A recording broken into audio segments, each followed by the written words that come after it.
Calma, Mari. Aí, carregou. Beleza.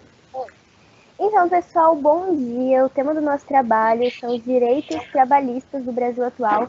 E o nome da nossa equipe é a Equipe dos Historiadores. A gente resolveu fazer um slide bem interativo aí com o tema Spotify para deixar mais interativo e vocês tiverem mais vontade de ver e também de prestar atenção. Então, eu creio que vocês estão curiosos para ver nossa apresentação, então vamos lá abrir. Vou clicar aqui. Então, eu apresento-lhes a vocês os nossos historiadores do trabalho. E eu vou deixar o pessoal se apresentar aí, gente. Pode começar. Oi, eu sou a Arielle.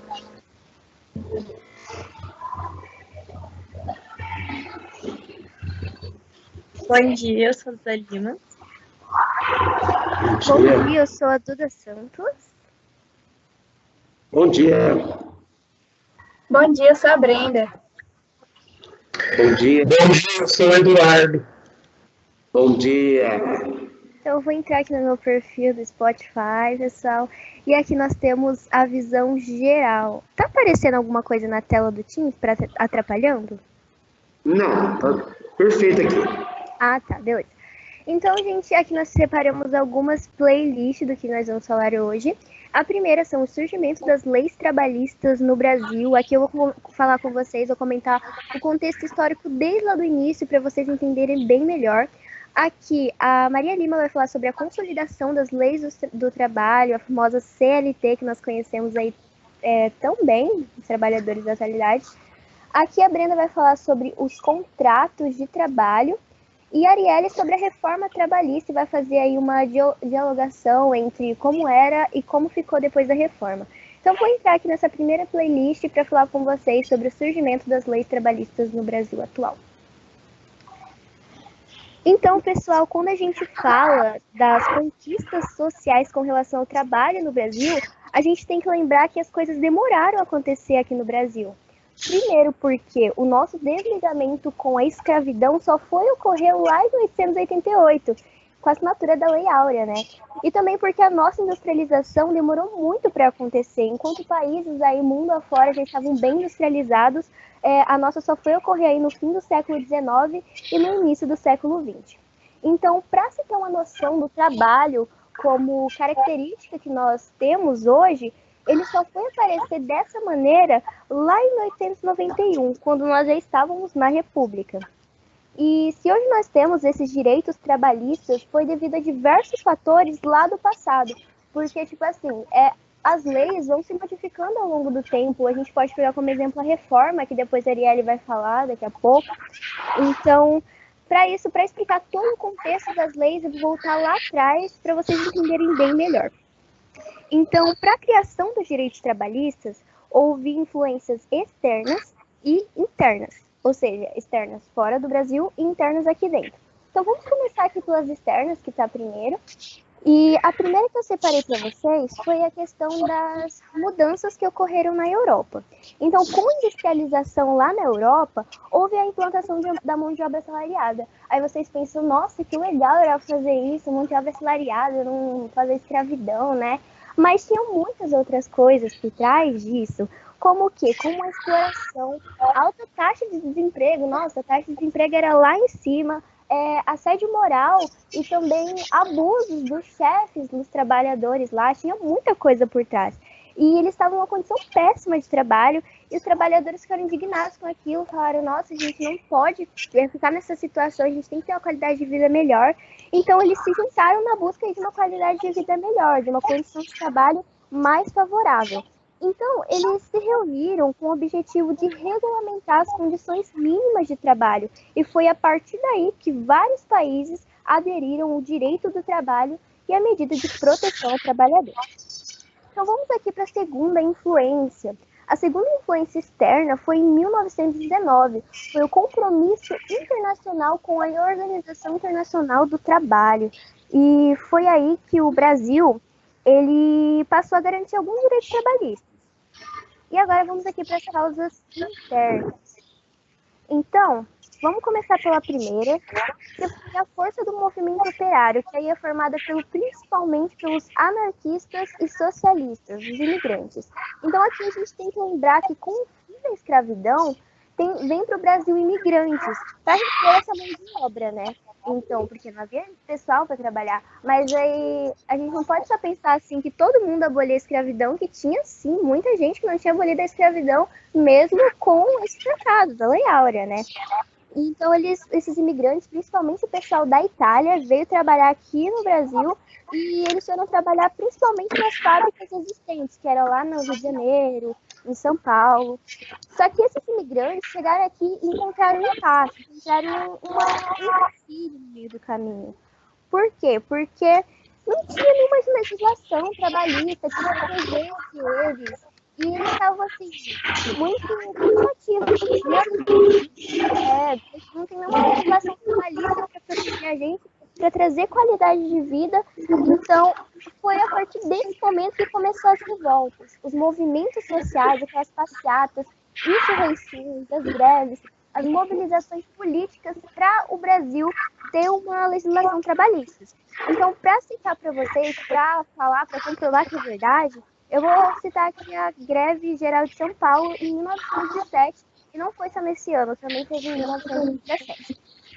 Vamos aqui para a segunda causa, que foi o surto social do Brasil no pós-Primeira Guerra. Então, a Primeira Guerra, ela, assim, para o Brasil, ela representou um forte momento de desenvolvimento industrial. Por quê? Porque a entrada de produtos no Brasil estava meio que fechada. Então, isso incentivou o Brasil a surgir novos ramos de industrialização. Então, foi meio que algo forçado e ajudou o Brasil, de certa forma, a se industrializar e produzir vários ramos de novas indústrias.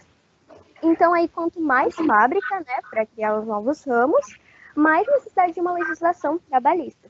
E a gente chega num ponto muito importante, que eu, antes de fazer esse trabalho, eu remetia muitas leis trabalhistas a lá o governo de Getúlio Vargas, porque eu não conhecia muito bem essas leis desde lá do início. Então, eu vou explicar depois, por outro ângulo, para vocês entenderem o que Vargas fez com as leis que já existiam. Tinha muitas leis que não era próprio dele, que ele tinha criado. Ele se baseou em outras e também foi meio que... ele pegou no estado... Como eu posso dizer para vocês? Foi uma coisa meio subordinada pelo Estado, essas leis de Vargas. Então, vamos começar. E agora, eu vou mostrar para vocês uma linha do tempo das leis, que vai ficar muito mais fácil de vocês verem lá do início como funcionou e quem tinha criado e etc. Então, vamos lá. Vou passar aqui os slides.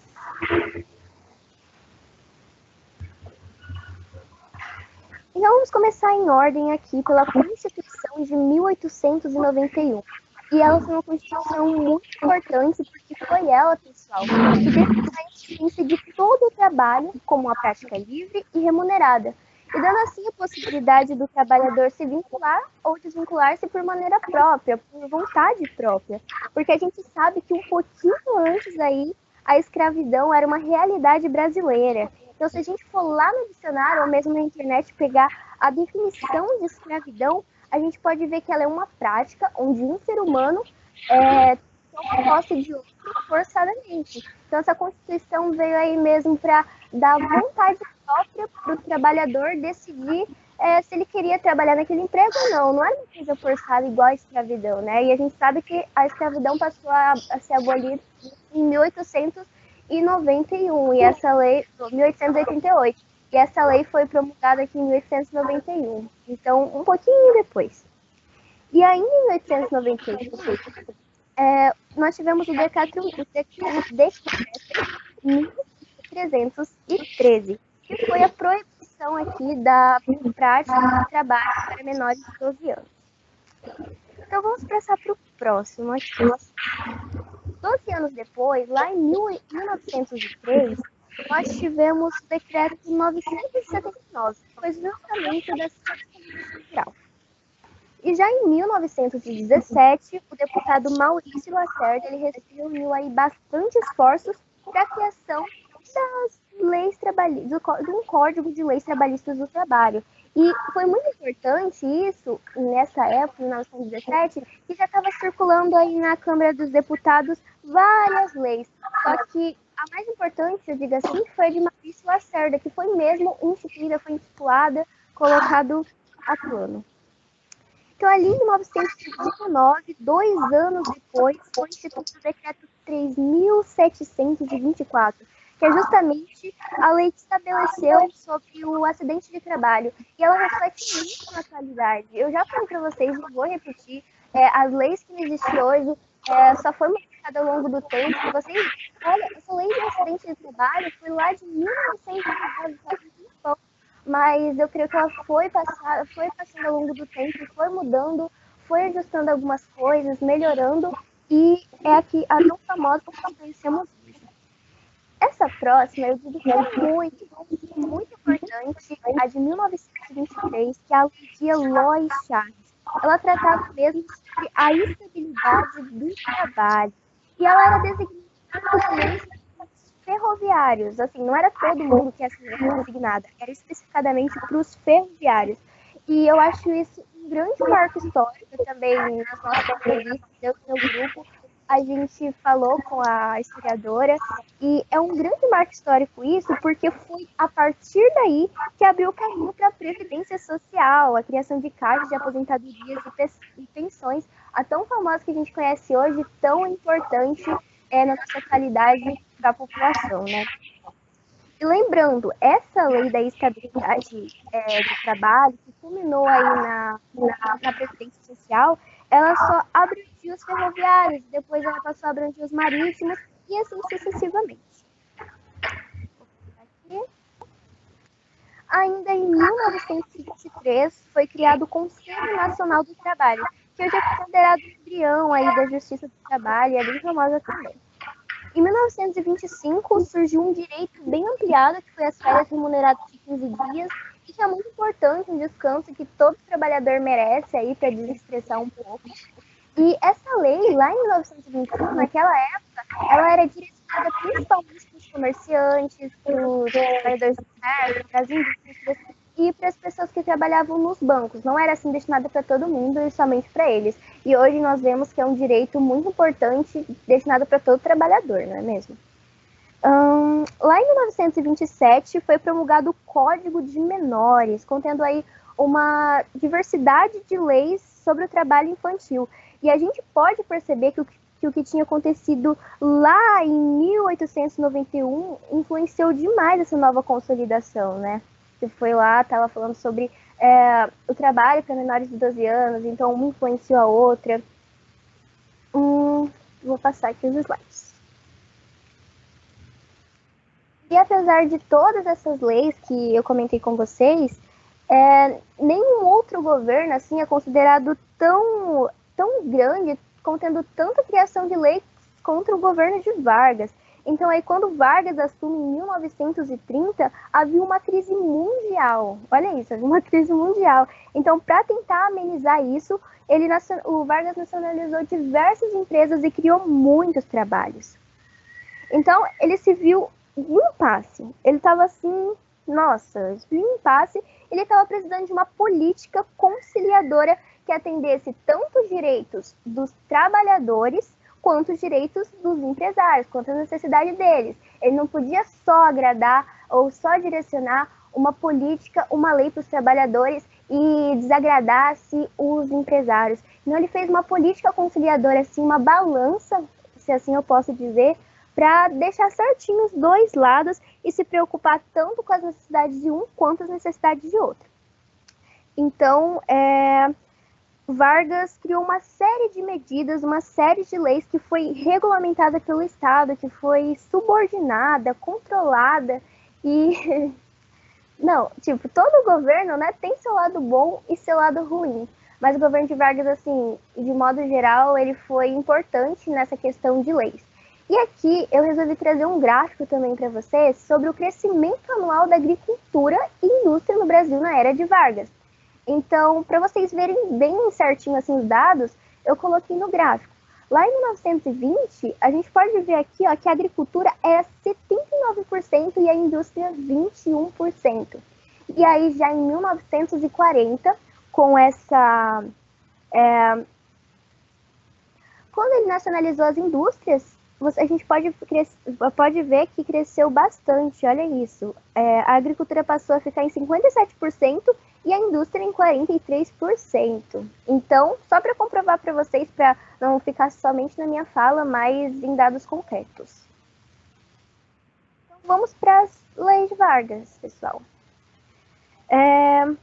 Em 1930, Vargas vai adquirir o Ministério do Trabalho, Indústria e Comércio. E em 1934, ele colocou as leis trabalhistas no nível de importância constitucional. Olha isso. Se a gente for pesquisar um sinônimo de constitucional, a gente vai lá para legítimo, legítimo verdadeiro. Então, a gente pode ver a importância que isso se tornou. Em 1934 também, houve uma elencação nos artigos das normas da sociedade, que hoje em dia seu pai, sua mãe, meu pai, minha mãe, usufrui desse aqui do salário mínimo, dessa lei. Então, uma coisa que a gente pode ver na nossa realidade. Aqui também tem a jornada de 8 horas de trabalho, que é muito importante, as férias, os repouso semanal, a indenização por despedido sem justa causa, e daqui a pouco as meninas vão adentrar mais a fundo e vocês vão entender mais de pertinho sobre isso daqui. Então, vamos passar aqui um pouco. A criação também da Justiça do Trabalho foi muito importante e eu vou voltar. E a gente pode ver que em 1934 houve diversas criações de leis muito importantes. Aqui a criação da Carteira do Trabalho em 1932, a atuação da Justiça do Trabalho em 1941, a consolidação das leis trabalhistas, a CLT, que a Maria também vai falar daqui a pouco, e que a gente estudou bem a fundo e achamos bem interessante. Tá. Eu quero falar uma coisa para vocês, que o governo de Vargas é assim. Ele foi uma coisa que não atingiu somente ele atingiu somente os trabalhadores urbanos. Por quê? Porque nessa época, a maioria da população ainda vivia no campo. Então, as pessoas que viviam da cidade, os trabalhadores urbanos, eram beneficiados. E o governo de Vargas, eu digo que ele foi bem inteligente. Por quê? Porque ele pegou o pessoal mais pobre e tentou agradar com essas leis. Se você for perguntar, por exemplo, uma pessoa que viveu no governo de Vargas, eles vão falar, não, Vargas era uma pessoa boa, muito bom, ele criou uma diversas série de leis, muito bom, fez muita coisa boa para a nossa população. Só que ele tinha muitas outras estratégias por trás. Então ele pegou e tentou criar uma série de medidas de leis para as pessoas verem mais as coisas boas que ele fazia. Mas as estratégias por trás, eles tinham também muitos erros, como qualquer governo. Agora, eu vou passar a palavra aqui para a Duda Lima, que vai estar falando um pouquinho da consolidação das leis de trabalhos. E foi essa a minha parte, gente. Bem, agora vamos entrar na playlist da consolidação das leis do trabalho. Então, primeiramente, a consolidação das leis do trabalho, popularmente chamadas de CLT, regulamenta as relações trabalhistas, tanto do trabalho urbano quanto do rural, de relações individuais ou coletivas.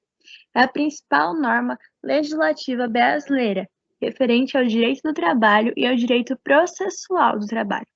Foi criada através do Decreto-Lei nº 5.452, de 1º de maio de 1943, como a Santos acabou de mencionar, e sancionada pelo então presidente Getúlio Vargas, unificando toda a legislação trabalhista então existente no Brasil. Há um ponto interessante que eu descobri, que eu gostaria de acrescentar, é que ela foi fortemente inspirada na Carta del Lavoro do governo Benedito Mussolini na Itália. Adentrando um pouco mais em sua história, vemos que a CLT surgiu como uma necessidade constitucional após a criação da Justiça do Trabalho em 1939. O país passava por um momento de desenvolvimento, mudando a economia agrária para a industrial, como a Santos mencionou. As mudanças eram extremamente necessárias.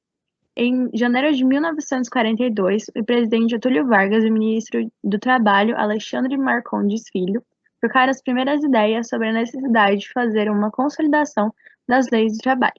A ideia primeira foi a consolidação das leis do trabalho e da previdência social.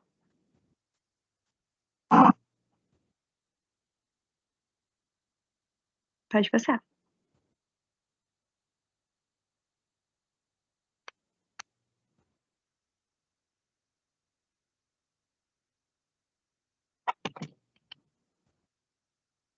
Para compreendermos melhor sobre essa consolidação, precisamos entender também como que é a formatação. A CLT é composta por 11 títulos e 8 capítulos, que abrangem e especificam direitos de grande parte dos grupos trabalhistas brasileiros, trabalho urbano, rural e, desde 2013, a proposta da emenda constitucional das domésticas. Dentro disso, é composta por 8 capítulos que abrangem e especificam direitos de grande parte dos grupos trabalhistas brasileiros, como eu mencionei. Eu vou apresentar um pouquinho do contexto compreendido em algum desses capítulos.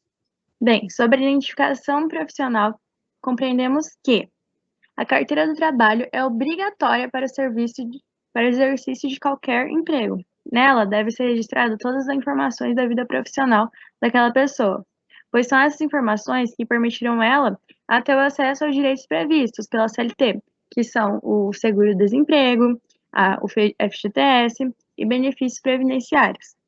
Analogamente, a duração do trabalho é um item muito importante a ser analisado, sendo que, com base no artigo número 58, a duração do trabalho para os empregados em qualquer atividade privada não pode exceder de 8 horas diárias, desde que não seja fixado expressamente outro limite, ou seja, 44 horas semanais. Quando tratamos sobre trabalho, também pensamos em quesitos salariais, certo? Então, tratando legislativamente, temos o salário mínimo, que, como o próprio nome já diz, o salário mínimo é uma remuneração mais básica que uma pessoa pode receber, que, de acordo com a CLT, ele deve ser pago diretamente pelo empregador a todos os funcionários, sem distinção de gênero. Deve ser pago por dia normal de serviço prestado. Ele também tem que ser flexível e sujeito a mudanças pelo Ministério da Fazenda, ser capaz de satisfazer, em determinada época e região do país, as suas necessidades normais de alimentação, habitação, do vestuário, higiene e também de transporte. Logo, o salário mínimo deve ser calculado por uma fórmula que leve em conta o valor das despesas diárias de uma pessoa adulta mensalmente. Por isso, deve considerar alimentação, como eu disse, habitação, e é expressamente proibido pela CLT que qualquer contrato ou convenção preveja um salário inferior ao salário mínimo estabelecido no país ou na região. A gente pesquisou e o valor do salário mínimo atual era de 1.100. Outra coisa essencial ao trabalhador é o descanso, que é uma coisa muito importante, que são as férias, né? Um aspecto essencial para a gente cuidar tanto da nossa saúde física, como a nossa saúde mental, também cuidar dos nossos relacionamentos sociais, né? Porque é uma coisa muito importante. Nas férias, às vezes, a gente tem mais comodidade de fazer isso. Com base no artigo de 129, todo empregado tem direito ao período de férias, sem anualmente ao gozo de um prejuízo de remuneração. Ou seja, cabe ao empregador proporcionar o descanso ao empregado. Isso sem descontar ou diminuir o seu salário, sabendo que as férias são direito do empregado. O último tópico sobre esses capítulos que eu gostaria de mencionar é o de medicina e segurança de trabalho, que são conjuntos de práticas para a manutenção do ambiente e atividades ocupacionais, garantindo a saúde e integridade dos colaboradores. Essas práticas são obrigatórias e estão previstas no capítulo 5 da CLT, com aprovação pela Lei 6.514 de 1977.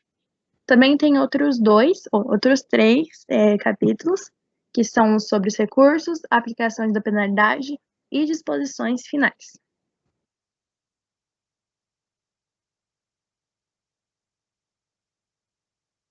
Então, para a gente entender um pouquinho mais sobre a CLT, a gente tem que entender o que ela prevê, né? A consolidação das leis do trabalho impõe regras, ela determina os direitos e deveres do empregado e do empregador também, e define conceitos importantes para a interpretação das relações de trabalho. Por exemplo, ela considera empregado toda pessoa que preste serviços regularmente a uma pessoa ou empresa e receba salário. Além disso, deve haver uma dependência na relação do empregador e do empregado. A legislação também prevê a igualdade de salários para pessoas que prestam o mesmo serviço, independente do gênero. Uma coisa muito interessante que também está prevista na legislação é a greve. Por conta da Lei número 7.783, os trabalhadores conquistaram o direito à greve. Eles podem decidir sobre a oportunidade de exercer esse direito e sobre o que estarão defendendo a partir da ação da greve. Se é contra a perda de direitos, ajustes salariais ou condições de trabalho, por exemplo.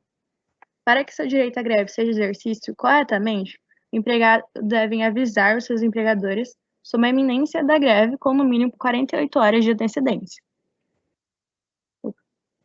A lei ainda prevê... Não, peraí. A lei ainda prevê que...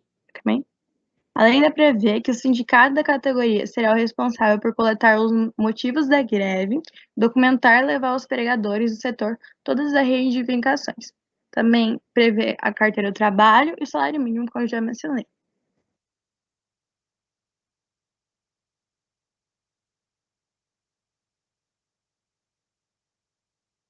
O regime do trabalho é o tempo em que... Opa, calma aí. Bem, agora a gente vai falar um pouquinho sobre o que mudou quanto à jornada do trabalho. O regime do trabalho é o tempo em que o trabalhador deve prestar o serviço pelo qual foi contratado ou está à disposição de seu empregador. A jornada prevista pela CLT é de, no máximo, 8 horas diárias, equivalente a 40 horas semanais, e são permitidas até 44 horas semanais. Depois disso, já não é mais permitido pela lei. Essa regra é mais conhecida quando se comenta sobre conjunto de leis, porque antes da CLT existir, não era estabelecido um limite de horas de trabalho, igual a gente tinha mencionado, né? Então, as pessoas trabalhavam, 12 horas por dia, e isso é excessivo, né? A pessoa não tem nenhum mínimo de descanso, então, a CLT proíbe mais do que 8 horas. Os trabalhadores têm direito a 1 hora de descanso, ou para refeição em todos os dias de trabalho, e se não for concedido esse tempo, o valor da hora de trabalho deve ser no mínimo 50% mais caro do que o valor da hora normal. Então, se ele não tiver essa hora, ele tem que receber no mínimo 50% a mais. Outros detalhes foram regulamentados também, como, por exemplo, a possibilidade de o trabalhador não ter desconto no salário caso bata o ponto com até 5 minutos de atraso, sendo tolerados 10 minutos de atraso em um dia.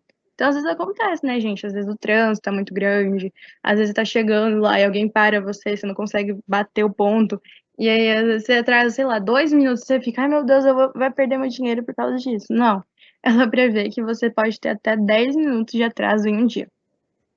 Trabalho no período noturno. Esse é um ponto muito interessante que eu não sabia e eu achei interessante de comentar. É considerado um trabalho noturno aquele que foi realizado entre as 22 horas de um dia e as 5 horas da manhã de outro. A remuneração de quem trabalha durante a noite deve ser 20% mais alta do que a pessoa que faz esse mesmo serviço durante o dia. Porém, essa regra não vale caso aos empregados que realizem esse turno semanalmente ou quinzenalmente. Como dizendo isso, também temos as horas extras, né? Que, de acordo com a CLT, o trabalhador pode firmar um contrato individual ou coletivo pelo cumprimento de horas extras, mas não pode ultrapassar 2 horas extras diárias. Para isso, o valor da hora extra precisa ser ao menos 20% mais caro do que o do horário normal que ele cumpre. É direito de todo trabalhador descanso semanal, no mínimo 24 horas consecutivas, inclusive com a preferência que seja no domingo. Também das férias, para cada período do ano trabalhado, o trabalhador tem direito a 30 dias de férias. Ou seja, é proibido qualquer desconto do salário relativo a esse período de descanso. Então, a pessoa não pode perder dinheiro por estar tendo férias, porque as férias é um direito do trabalhador. Então, porque às vezes a gente pensa, né? Porque a gente precisa de também descanso, igual a gente na escola. Quando a gente tem as férias, a gente não perde pontos, os trabalhadores também não podem perder dinheiro, não podem ser descontado o trabalho por conta das férias. Então, tem outro ponto que meio que equivale a isso, que são as faltas justificadas, né? que a CLT regulou um assunto muito importante para qualquer trabalhador, as faltas. Ela prevê o número de dias que um funcionário pode faltar de acordo com o motivo pelo qual precisa fazê-lo. Então, tem, por exemplo, de falecimento, que são de 2 dias, que são contestados de cônjuge, que são parentes antecedentes, também tem, que são os pais e avós, os parentes descendentes, que são filhos e netos, por exemplo, irmãos ou dependentes. Aí ele pode ter 2 dias de falta, que é justificado. Depois do casamento, tem 3 dias. Após o nascimento do filho, pelo pai, a licença paternidade antes da CLT era 5 dias. Ou a CLT antes do decreto da Dilma, da ex-presidente Dilma, era 5 dias. E depois passou para 20 dias. Por doação voluntária de sangue, então a pessoa tem um dia um dia de falta, para cumprir as exigências do serviço militar, para realizar provas de exame vestibular para cursos de ensino superior. Então, isso também é uma falta justificada, quando provavelmente vai prestar alguma prova. Quando precisa comparecer ao juiz. E também tem a licença maternidade, que é a mais comum, que a gente vive escutando, né? Então, as mulheres, elas têm, quando ganham neném, tem 120 dias, normalmente é 120 dias, que são 4 meses, após o parto, por opção, e algumas empresas são concedidas 180 dias, que equivale a 6 meses. Também é assegurada a mulher na estabilidade no emprego, desde o momento da conformação da gravidez até 5 meses depois do parto. O benefício também pode ser estendido para pais viúvos ou no caso de adoção.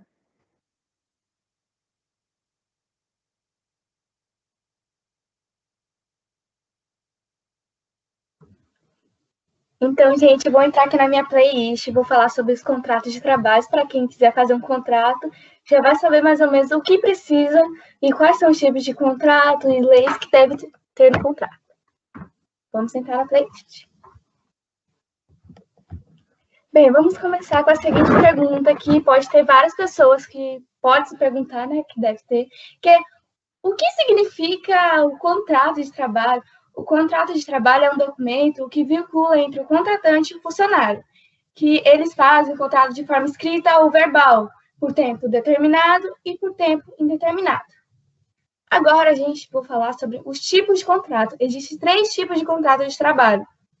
O contrato por tempo indeterminado é que indica a data que inicia do contrato, porém, ele não avisa quando terminará o contrato. Por isso que... E temos o contrato de termo, que é o contrário do contrato de indeterminado. Ou seja, tem que ter uma data definida para o seu começo e para o seu término. Esses são aqueles que usam um exemplo, são os ídolos, né? Os ídolos, os famosos, que fazem contrato com as empresas, e eles têm um contrato de início e um final. E temos o contrato de trabalho interminantes. O trabalho ocorre de forma esporádica, que ele age, ele trabalha algumas vezes, quase nunca trabalha, que tipo, uma vez no mês ele vai trabalhar. Mas mesmo assim ele não deixa de ganhar o dinheiro dele. Esporádico significa raro, algumas vezes, quase nunca. Pode passar. Eu vou falar agora as 7 principais leis trabalhistas. As 7 principais leis trabalhistas são: registro da carteira de trabalho, jornada de trabalho, hora extra do período de descanso, FGTS. FGTS significa Fundo de Garantia de Tempo de Serviço, que o objetivo é de proteger o trabalhador demitido sem justa causa. Justa causa seria demitido sem motivo. Aí temos a estabilidade, licença maternidade e licença paternidade, foi o que a Duda falou. Adicional noturno da periculosidade e insalubridade. Aí eu não consigo falar. O que significa isso? É se o empregado estiver em serviço noturno e a atividade for insalubres ou perigo, ele terá direito de 2 adicionais. Insalubre significa que não faz bem para a saúde, que pode prejudicar de alguma forma a saúde do corpo dele. Adicionais seriam os acréscimos pagos, pelo risco que ele estaria sofrendo. É isso.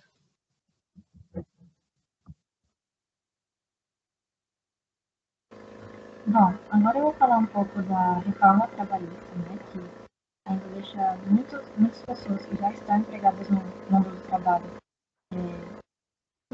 desempregados ainda não estão acostumados ainda com as novas reformas, e também para a gente que está entrando nesse mundo ainda do trabalho. Bom, a reforma trabalhista foi sancionada em 13 de julho de 2017 pelo presidente Michel Temer, na Lei nº 13.467, e passou a vigorar em 11 de novembro de 2017. A reforma trabalhista alterou muitos direitos e deveres trabalhistas, o que afetou trabalhadores, empregados e até operadores de direito, que tiveram que se acostumar e se adaptar às novas leis. No total, 87 normas foram editadas com impacto nas relações de trabalho em 2015. E a cada ano, dezenas de novas regras são somadas à CLT, Consolidação das Leis Trabalhistas. Como objetivo, a nova lei quer que existam regras mais claras e previsíveis para o mercado não seja surpreendido a todo instante. Pode passar, Du.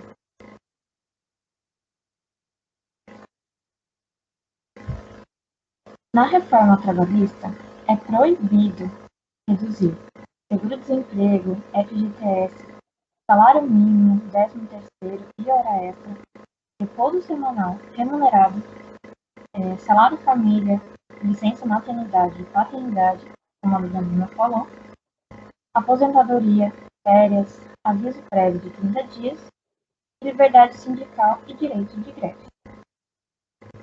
No total, teve mudanças de cerca de 23 tópicos. Alguns exemplos deles são o banco de horas, cancelamento de férias, demissão em massa sem necessidade de autorização do sindicato, equiparação salarial e etc.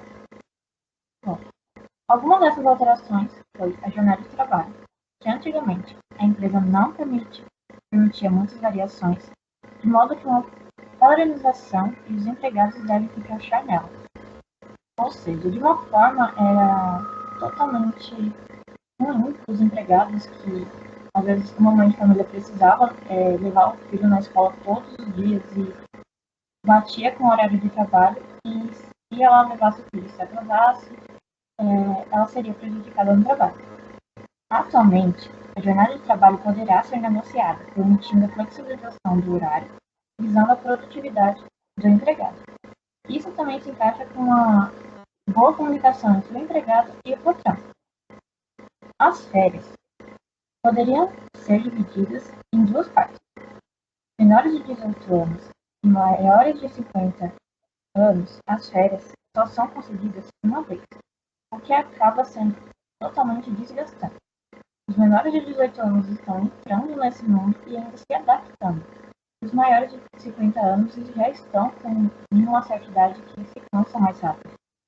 Atualmente, em concordância, as férias poderão ser divididas em até 3 vezes, sendo que um dos períodos é 14 dias e outros não inferior a 5 dias concorridos, sendo bem mais tranquilizante aos empregados. Pode passar, Dudu.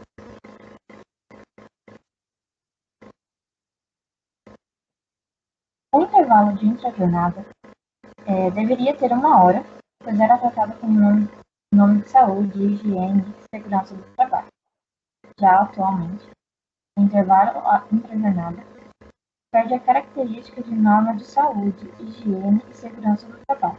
Pode ser flexibilizado para 30 minutos, o que ficou bem mais acessível e melhor para os empregados. O dano moral.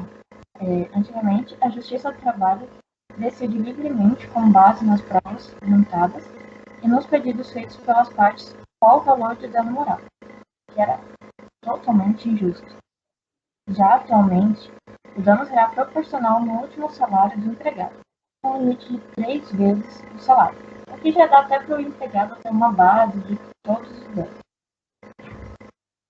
Pode passar, viu? Bom, e foi isso. As leis trabalhistas garantem não só os direitos e deveres dentro do âmbito do trabalho, mas permite que o cidadão mantenha sua saúde física, mental e social com qualidade. Assim, fica bem claro que a gente precisa lutar pelos nossos direitos trabalhistas, principalmente a gente que na nossa cidade vai estar começando Precisamos saber, toda essa apresentação que a gente fez aqui é só um pedaço de todas essas leis, todas as normas que a gente precisa saber para lutar pelos nossos direitos. Espero que tenham gostado e é isso. É isso, gente. A equipe dos historiadores agradece que vocês tenham prestado atenção. Espero que tenha aprendido muito e que tenha contribuído para o entendimento de todos. Tchau, obrigada.